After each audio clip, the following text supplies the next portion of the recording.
Formaata danduu fatanaa danduu dabarsiteetu qoosaa miti biyya lafaarra jiraachuun fatanaa danduu qaba. Namni beekaanis warra fatanaa hedduu dabarse keessaa yeroo fatanaa danuu si qunnamee asii achi nama si yaadu dhabdee fira si yaadu dhabdee maatii si yaadu dhabdee gara hundaan saa ibidda dhalte taatee gara hundaa hundinuu eebolaan sitti fiigee jedhee hedduu sitti dhagahama. Ana kana nama tokkotti chaalenjii hedduu dabarse waadaa nu dhobse hin jabaate amma wallaahi hin jabaate humna kooti wali isin maal gootu yeroo fatanaan gara hundaan qormaata sitti ta'u.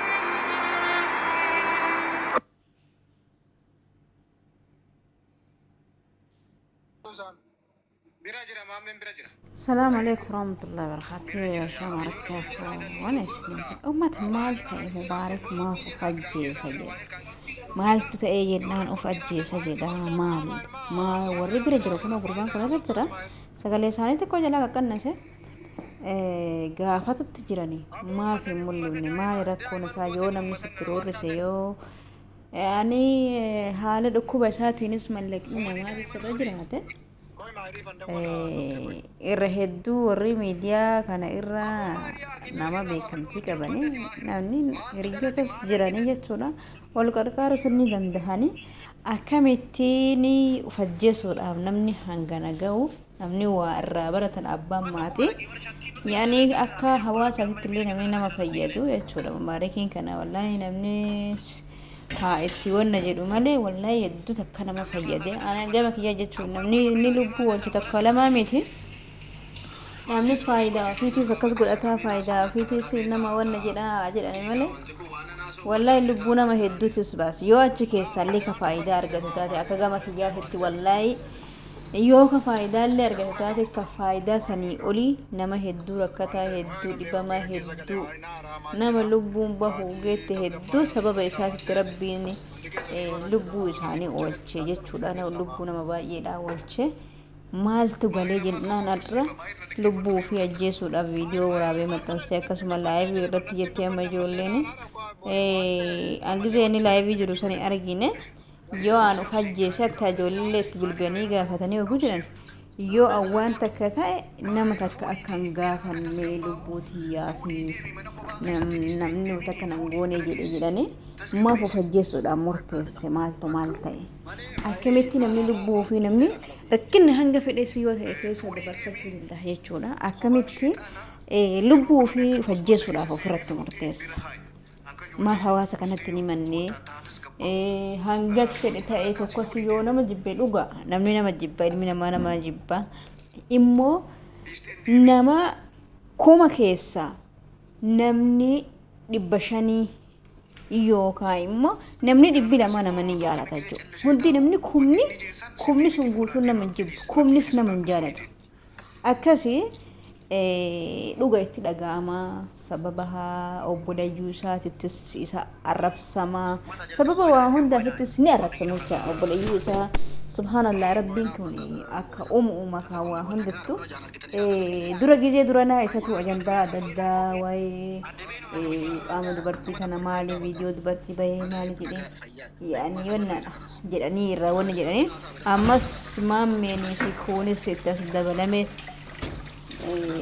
isaan irra hamaa immoo dura giza jalqaba sanii waan akkasii sassannii wanaadha inni dhiise booda jechuudha waan akkasii sanis viidiyoo jedhee irraa dubbatu sanis qaamni dubartii maaliin gabbayee maaliidha kana dura haqa baafna jedhee waan akkasii irraa dubbataa ture awwanni beeku wanni yaani namni sirraa inni ajanda godhata jedhanii beeku sanii taan immoo bakka namni wadhabetti maalittis ni argama jedhee namni irraa dubbata jechuudha tuni immoo namas baay'ee waan nama jibbisiisaati miti immoo hammeenya isaa caalaa inni dalage jedhan caalaa jechuudha hammeenya illee sirratti argine hammeenya inni dalage jedhan caalaa immoo tola inni hawaasa kanaaf ooletu waan inni hawaasa ganaaf godhetu irra guddoodha irra gaariidha lubbuu nama hedduu hambisee jira rakkataa miskiina meeqattis mana ijaaree jira dhibamaa meeqas fayyisee jira sababa rabbiin godheef jechuudha tanumaaf jecha immoo hawaasni kunillee oduu irraa caame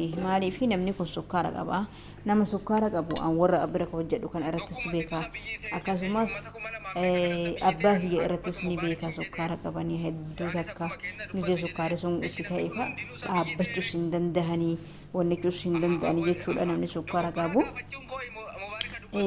kanaafuu jechuudha hawaasni kun gizee namni du'e qofa profaayilii nama godhachuuf fannatu hagga namni lubbuu namaa hetti of balleessuuf deemutti nama hin oofina maaliif dhugaa gizee dhibamu sanicha maani wanni an arge kaleessa guyyuma kaleessaa kana intalli takka ijoollee naannoo arsii kennaa kana mucaa wayitii birriitti kennee mucaa liibiyaati achiin nu jalaa cal'isee liibiyaa jira mucaani mucaa amma du'aaf itti murteessanii jiranii warri wanna dallala qabanii waan akkasiiti jedhanii sababa isa irrattis kaasanii kaan hin beeku birriin gizee birrii mana yaalaa inni dhaqee wanna jedhe sanii fi namarraa liqeeffatee dhaqee birrii isaa namni hundi kan beeku birrii isaa namatu irraa jalaa nyaata jechuudha.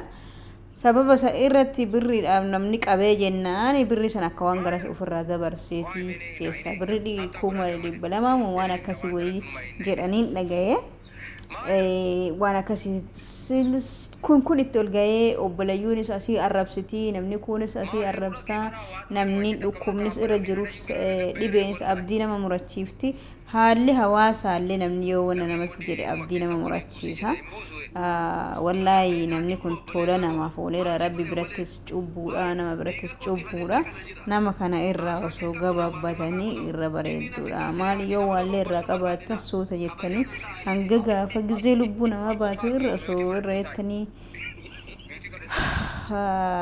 obsitanii irra bareeda wallahi waan ta'een beekne namnis as baasuu dadhabee asillee warri bira jirus maayikii qabatee dubbatti dijanii meni ilaalla kaa inshaallah walumaan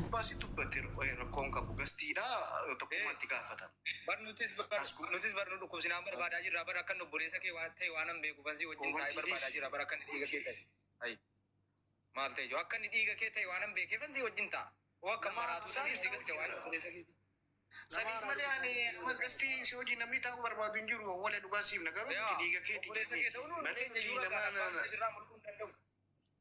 nuti nama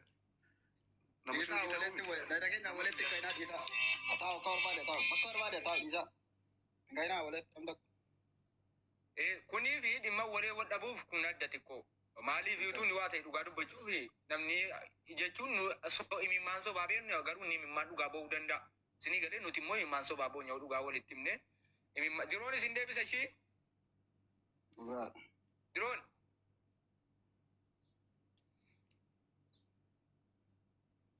dirooniin keessa badeemo dirooni miuziirra jirtaa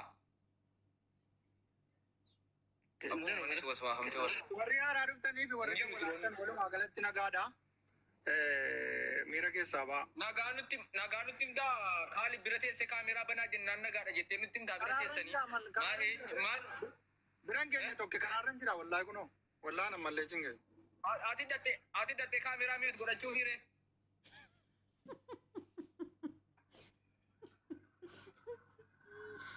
ati dattee waa miut godhattee taa'u moore wallahi uummanni kun himatu qaate namatti bismillah السلام عليكم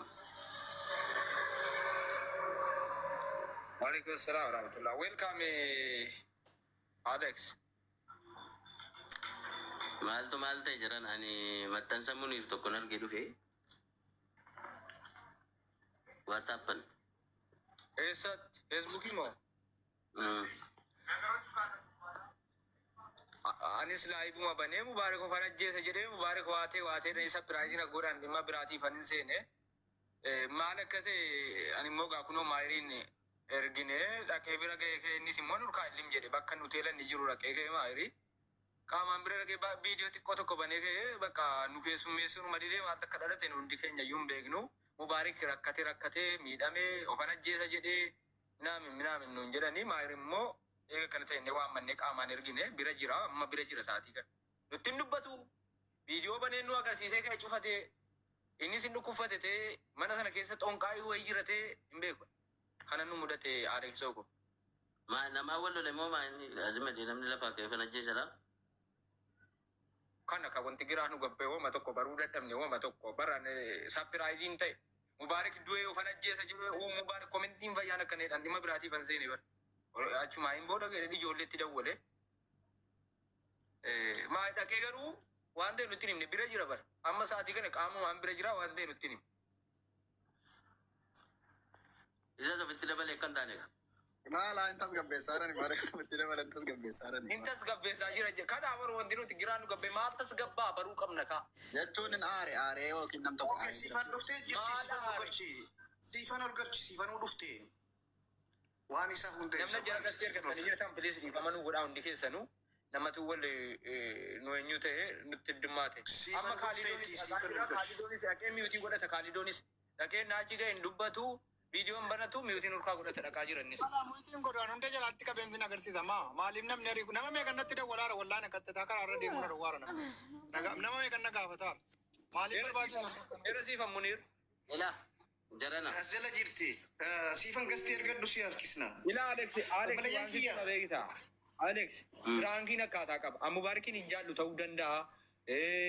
Ati hin jaallattu ta'uu danda'a. Namni si jaallatu jira. Wanta hubatamuu qabu nama miidiyaa. Oonan hin jaallu ta'e fakkeenyaaf namni Mubaarakiin jaallatu jiraachuu danda'a miidiyaa irra sii galee hedduun jiraachuu danda'a. Lakkoofsa akka barreessu jirti. Lakkoofsa akka barreessu jirti. Wayinaa soo barbaade. Mubaariki ijoollee miti daa'ima waggaa 5 waggaa 6 miti nama guddaadha. Koy maali doko tokko. Keessoon galaa? Koy kun makiinaa. Miyuutii godhime. Mubaarik nama maatii qabu, nama ijoollee qabu, nama haadha manaa qabu. Warri gastii irraa warri miidiyaa irraa dhiisi jira. Firaankiis haa ta'u, aarii wayii qabaatees haa ta'u, jechi akkana waan irraa fokkisudha. Waan namarraa bareedus miti. Nama akkasitti dubbachuu qabus aariin fedhe yoo itti dhaga'ame illee maybii maatiin hin cinqamu warra hiriyoota isaa warra miidiyaa irraa dhiisi. Maatiin hin cinqamu ijoolleen isaa hin cinqamu haati manaa isaa wayititti dhaga'ama jedhee yaaduu danda'uu qaba. Akka nama guddaatu otoo yaadne gaariidha. Waan namarraa hin bareenye waan hin fakkaanne wayii gochuun kun immoo. Firaankiin immoo Alex oo firaankii ta'e sila akkaataa qaba wannan himuu danda'u. Sii galee akkuma tammeette nu caala maatiinis jira. Ammas immoo namoonni bakkeedha. Onni guutuun tarii namaa dhiphatan jiraachuu. Oonan jibbe fakkeenyaaf bara oonan kee Alex hin jibbe namni si jaallatu jira bara. Hundi si hin jibbu bara. Sii galee kanaaf nama sana cinquufuu gaariin ta'u. Siifan sii jedhan ka du'ee na qaqqabaa jedhan jette maa inni siifan. Warahmatullahi wabarakatuh. Du'ee na qaqqabaa moo Mubaarakiin nuuf qaqqabaadha? Wama akkasii wayitee mee wama Muniir jedhu wayitee mee waan saamaa inni wanta tokko qabdu jiraa wanta siin haasa'e jiraa. Warri Firaank jettanu Mubaarak nama fooloollee barbaadu miti nama ajandaallee barbaadu miti ajandaa tokkoon addunyaa kana xanqaxaqqatuu danda'udha. Muti godhadhaa sinirraa haasa'e hin bu'aati. Maayir kunuut maayir bani mee viidiyoo.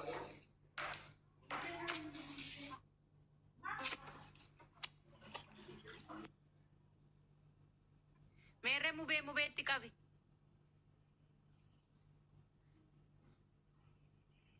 Mee bubeetti qaba. Baabii dhiyoo cuhat ture. Sifaanati galatuumi uummanni keenya yeroo waa haasa'an piraankii fi maarree booddatti itti deebina mucaan kun maalirra jira yoo haasa'ine nuti lubbuu isaa dhaqqabne malee sifaanis nutis wanni iyyineef. Koy mee Muniir. Maayiree si rakkoo qabdanii maayiree Firaankiis haa ta'u aarii dhugaas haa ta'u akka kanatti nama.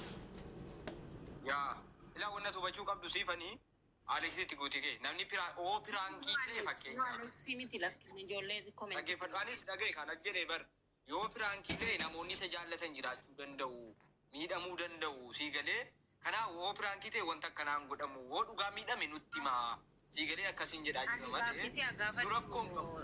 Tokkummaa ati miidiyaa kanarraa kamiin ta'usi nama Oromoos jala deemtee waas dhaggeeffachuu jammarteedha. Unkaanii Mubaarakiin miti. Ati saba kee irratti firankii gochuu hin dandeessaa? Mubaarakiin miti. Ati Isa kanan jedhee baranis. Anis kanan jedhee kanaafuu namni akkasii nama akkasii miti anumti si namni hundi danbeenne iyyuu firaankiin godhan saba kiyya irratti. Itti siniif afuufu maal seete tokkummaa? Ani dhimma kiyyaaf Mubaarakitti dawwale. Duraani Mubaarak liiviirra yoo jiraate rabbisaa kabaju namana kabajuudha sa'a daqiiquma sanatti narraa kaasee laayiviirra jira jedha. Natti cufa ani immoo dhimma guddaaf barbaade. Innaa achuma sagalee kaa'eef maali mubee sababa akkasiitiin si barbaade jennaan ikkiqqi jedhaa bu'aa natti naasayinsiifan jedhe. Maal taate jedhanii ammas itti dawwallee ammas bilbila abbaa manaa kootti itti dawwallee abbaa manaan kiyyallee kadhate maal taate jedha. Inni kan inni haasa'u bakka yoonan du'ee naman gaafatinaadha sagaleen inni naa kaa'e. Amma ijoollee hiriyoota isaatiin inni nama tokkotti dawwaluu jammarellee bar qalbii seene malee laayivii irratti yoo waan takka ta'e nama takka hin gaafatinaa jedhee bu'ee. Achiin kaase abdii geetachoo dhufe gastiir. Abdiin ala nama nan bane gamu beeyotina ilaa kaasuu iddeen mana bana. Borituutu waan tokko taate moobaayila keetu fattashamaa moobaayila kee kanaan immoo sagaleen koo hin argama. Bororomoon illee namni illee rabbi illee komata jedheetan laayivii seene. Laayivii yeroon seenu abdiin geetachoo hin dhufe dhugaadha dubbiini. Ruumii tokko keessa jira baay'ee kaffaamee jira mubeeni rakkoo baay'eetu jira jedhe. Namni rakkoo baay'ee qabaachuu danda'a sirriidha. Fakkeenyaaf ana akka yaadutti akka mataa kootiitti akka mataa isaa osoo hin taane. Sagaleen kun dhagaamaa jiraan. dhaggeeffataa jirra ka garaa fayyaa. Mataa kee akkana raasikaa akka sagaleen kun dhagaamu baruudhaaf namni xatti jedhee jira kanaafan sodaadhe beektaa. Mataa ishii jedhaa dubbadhu mataa keetiin na baru. Tole elaa Oromoo. Toleensi jalaa jedha hayyee. Ayyee. Wantani Mubaarak rakkoo akkasii irra gale jedhu tokko maanni inni guddaan takka kun yaada mataa kootitti laa saayikooloojii sammuu kiyyaati. Mubaarak nama baay'eetu liqii irraa qaba yeroo inni dhukkubsatu sana. Tarii namni kun arrabsee waa jedhee ni kaffaame moo tokko kanan yaadu. Inni lammaffaan immoo miidiyaan yaade kun itti cabee eggoggaa kanaatti itti rakkataa jiru kun ta'uu fi dinnaan abdii kute moo lama. Itti afuufu moo lakki qabadhu dhiisii tokkummaa booddee rakkoo natti fida. Tariidha kun. Ayyee kanarraa rakkoon qabu. Tarii yaada waan ta'e yaada dhiis amma maal ittiin deebi'e maayira. Ijoollee taaptaa godhaa maayira.